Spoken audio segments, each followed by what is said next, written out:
welcome to day one of the Global Healing Center 2018 Intermittent Fasting / Raw Food Challenge. Today is day one, and I wish everybody the best out there. Please ask any questions that you may have.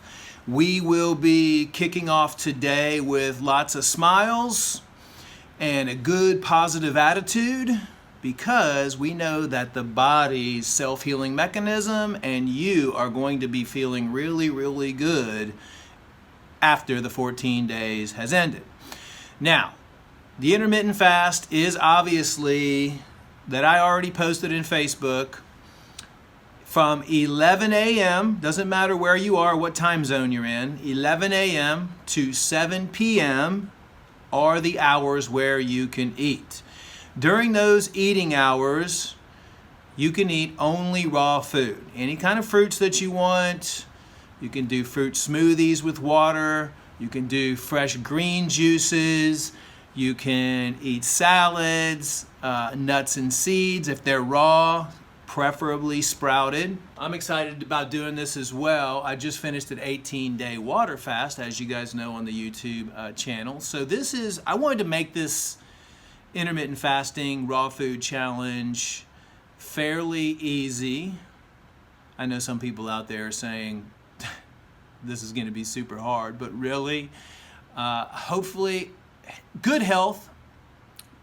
I can tell you how to, get healthy, boost the immune system, cleanse your body, keep cleansing your body, and that's how your body's self-healing mechanism will activate, clean and repair the gut, clean and all that congestion out of the liver and gallbladder, clean all those harmful organisms out of your system, clean all those chemicals and heavy metals. But ultimately, the root cause is going to be your lifestyle. How do you live your life every single day, every single minute, every single hour? That's the ultimate solution to everything.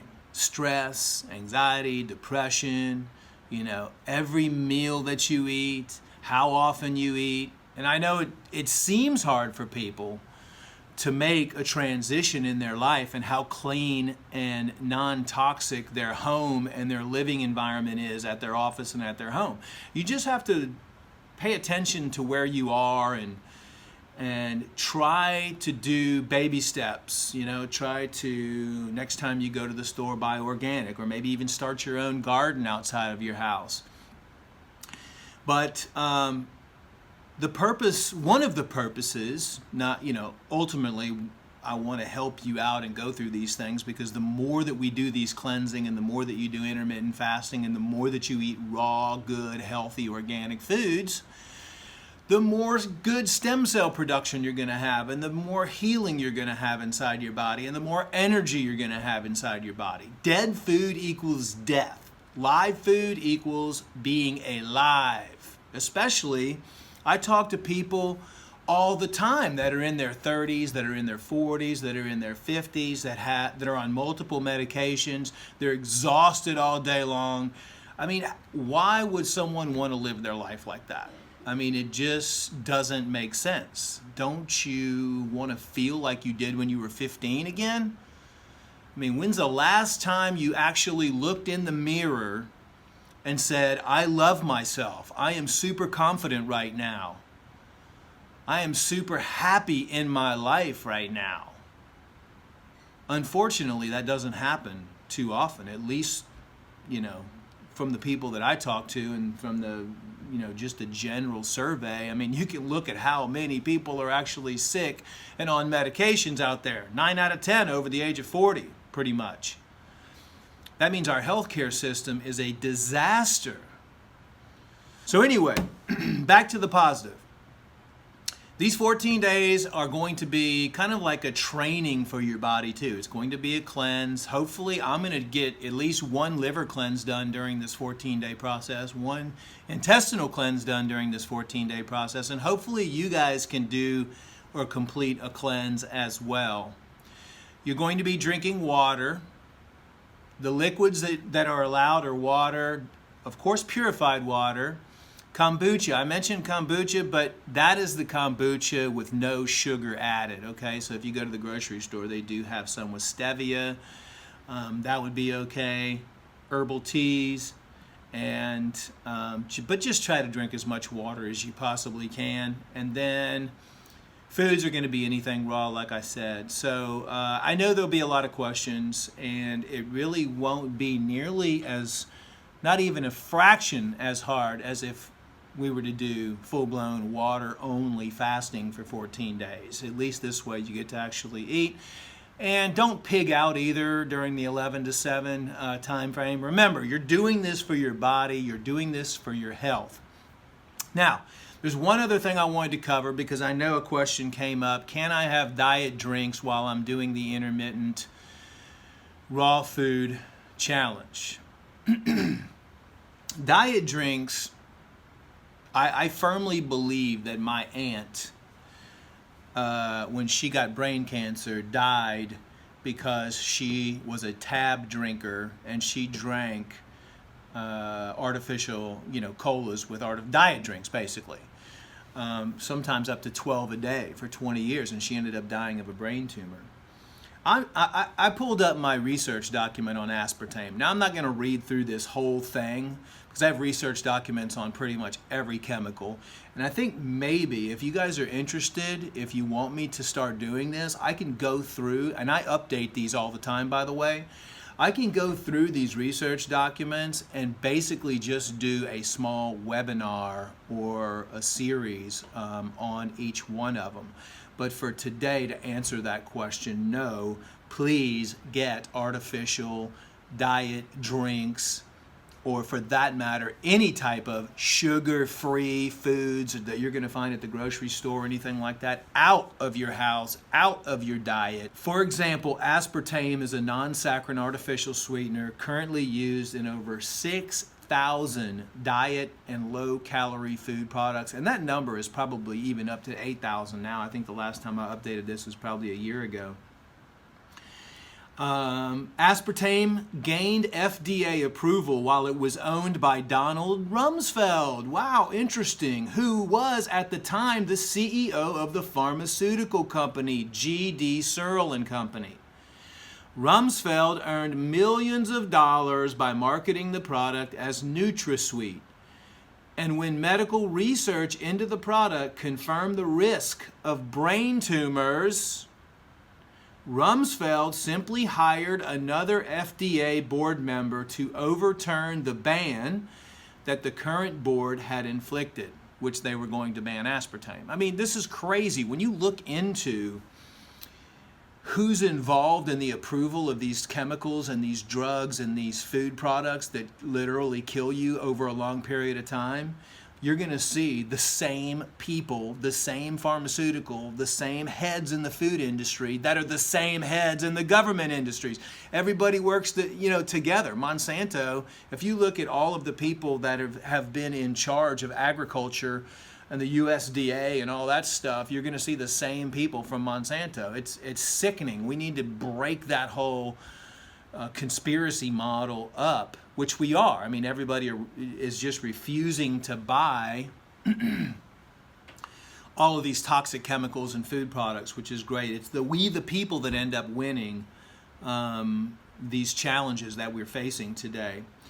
So, did you know, despite its apparent danger to animals and humans, aspartame has been approved by the FDA a total of 26 times over the last 23 years? Why? Why does that have to be approved 26 times over the last 23 years? Start asking yourself more questions. Why do we have so many problems with healthcare? Why am I sick? Why am I depressed? Why do I choose to do things the way that I choose to do things? It's very good to ask questions all the time. Listen more, talk less, and ask questions more. Just always ask yourself, is this true, what I'm hearing? And that's why I always say, listen, I've been studying this stuff. I continue to study this. I'm infatuated. I mean, I'm addicted to studying this because I want to, there's a negative and a positive to everything, but I always focus on the positive. But in order to focus on the positive, you have to understand. Like, don't you think you need to know why you have cancer before you understand how to treat efficiently cancer or any type of disease for that matter? An analysis done using Medline showed that 92% of non-industry sponsored studies reported one or more problems with aspartame in terms of its effect on health. These studies reported a range of side effects including fibromyalgia, brain tumors, memory loss, lymphoma, leukemia, and peripheral nerve cancer. Headaches and migraine symptoms are one of the most common side effects of aspartame. By the way, if you're having headaches and migraines, another big side effect or something that causes those is going to be titanium dioxide. Look, if you're having headaches, migraines, get rid of the MSG, get rid of the aspartame, and look in all the foods that you have in your house and see if any of them have titanium dioxide. When we were working with fibromyalgia individuals years ago, we had pretty much every single fibromyalgia person was consuming massive amounts of titanium dioxide. A lot of the times it was in their coffee creamer. And we got them off all titanium dioxide, and within 3 days their pain and their stiffness was almost completely gone. So, and this also, aspartate is actually found in aspartame, and glutamate, which is monosodium glutamate, the MSG that I was talking about. Both of them act as neurotransmitters in the brain by facilitating the transmission of information from neuron to neuron.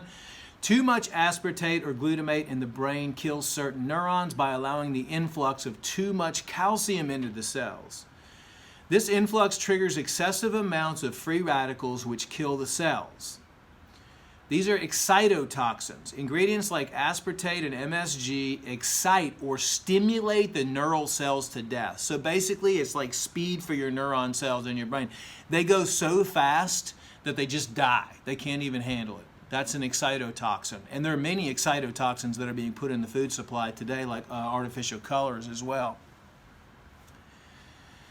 So, this is scary. When aspartame is digested, it yields 10% methanol, which is wood alcohol. The wood alcohol is widely distributed throughout the body, including the brain, muscle, fat, and nervous tissue. It is then metabolized to formaldehyde, which enters the cells and binds to the proteins and DNA, genetic material. So you're almost embalming yourself slowly when you consume artificial sweeteners and diet drinks. Also, formaldehyde is a known stimulant for cancer and genetic damage in the cell. I mean, the one thing we don't want to do is genetically damage the cell. Aspartame, this is very interesting. Aspartame accounts for over 75% of the adverse reactions to food additives reported by the FDA. Many of these reactions are very serious, including seizures and death. A few of the 90 different documented symptoms listed in the report as being caused by aspartame include headaches, migraines, dizziness, seizures, nausea, numbness, muscle spasms, weight gain, rashes, depression, fatigue, irritability, rapid heart rate, insomnia, vision problems, hearing loss, heart palpitations, breathing difficulties, anxiety attacks, slurred speech, loss of taste, tinnitus, vertigo, memory loss, and joint pain. So if you're suffering from any one of those symptoms, you might want to see if you have any hidden artificial sweeteners in any of your food products, or if you are slowly start getting yourself off of any type of artificial sweeteners.